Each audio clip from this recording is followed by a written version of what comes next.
Hello everyone. So I'm reading this book called Bill Bryson at Home. Bill Bryson is one of my favorite authors of all times, and uh, his book, The Short History of Nearly Everything, is one of the best reads.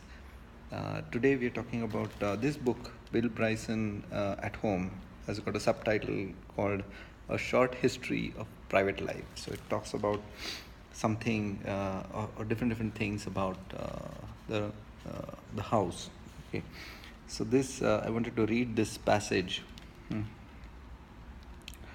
Uh, about this room. So he's talking about how in the at the beginning, all houses were simply a hall, and that's the reason why you had buildings named, let's say, Wildflower Hall or things like that, where hall was the predominant. It was a hall. It was not a house. So a house, as in various buildings, various rooms, came in a little later when they found that they could construct something above, on the literally on the a little higher, and then there were different types of rooms, and he's describing here a small room. Hmm.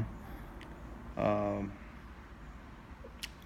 the small rooms of the bedchamber were used for every sort of private purpose, from defecation to assignation, and so the words for these rooms have come down to us in a curiously fractured fashion.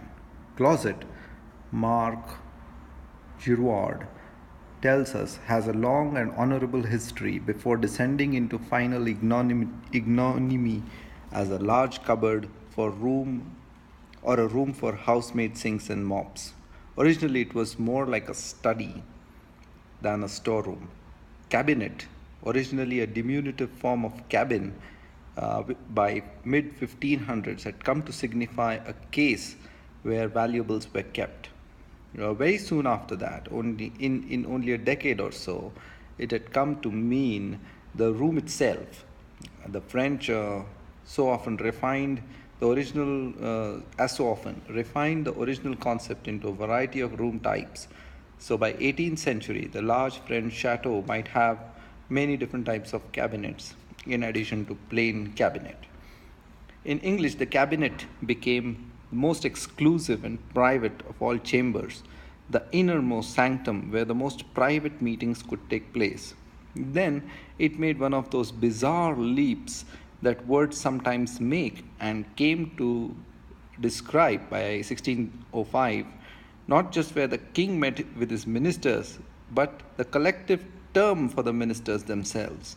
This explains why this one word now describes both most intimate and exalted group of advisors in the government and the shelved recess in a bathroom where we keep X-lax and the like.